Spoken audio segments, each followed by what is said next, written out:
నిజంగా చెప్తానండి, నువ్వు ఏడిస్తే వేసి ఏడుస్తాడండి. నమ్మిన వాళ్ళు అల్లే చెప్పండి. నిజంగా నమ్ముతున్నారా? దేవుడు ఎక్కడ ఉన్నాడో, నాకు ఎందుకు బాధ పెట్టాడు అంటావు? లేదు, ఎక్కడో లేడు, నీ పక్కనే ఉన్నాడు, నీ పక్కనే ఉన్నాడు. మనుషులు వచ్చి నీ దగ్గర సింపతి చూపిస్తారు, నీకేం చేయలేరు వాళ్ళు. అయ్యయ్యో అయ్యయ్యో పాపం అంటారు, అంతే కావాలంటే. కానీ యేసయ్య ఏడ్చిన తర్వాత ఏం చేశాడు? లాజరుని అందరూ చేతగా ఏడుస్తున్నారు, కానీ యేసుప్రభు కన్నీరు విడిచింది ఎందుకు? లాజరు చచ్చిపోయాడని అడవలేదు ఆయన.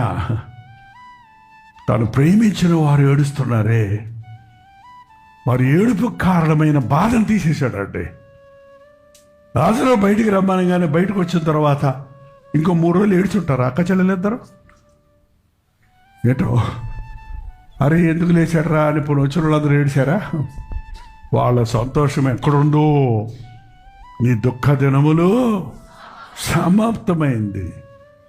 వారు ఎంత బాధపడ్డారో అంత సంతోషపడ్డారు. అందుకే రెట్టింపు సంతోషం నీకు ఇస్తానన్నాడు దేవుడు.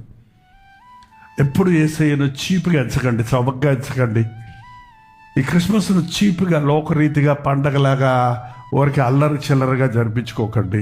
ఇందులో ఉన్న డెప్త్, అందులో ఉన్న సారం, అందులో ఉన్న సాక్రిఫైస్, అందులో ఉన్న పాఠాలు, అందులో ఉన్న సత్యాన్ని అది మనకు ఎలా అప్లై చేసుకోవాలి, మనకు ఎలా అనునయించుకోవాలి, దానివల్ల మనం ఎలాంటి జీవితం జీవించాలనేది జీవించి చూపించిన ప్రభు వైపు చూద్దాం.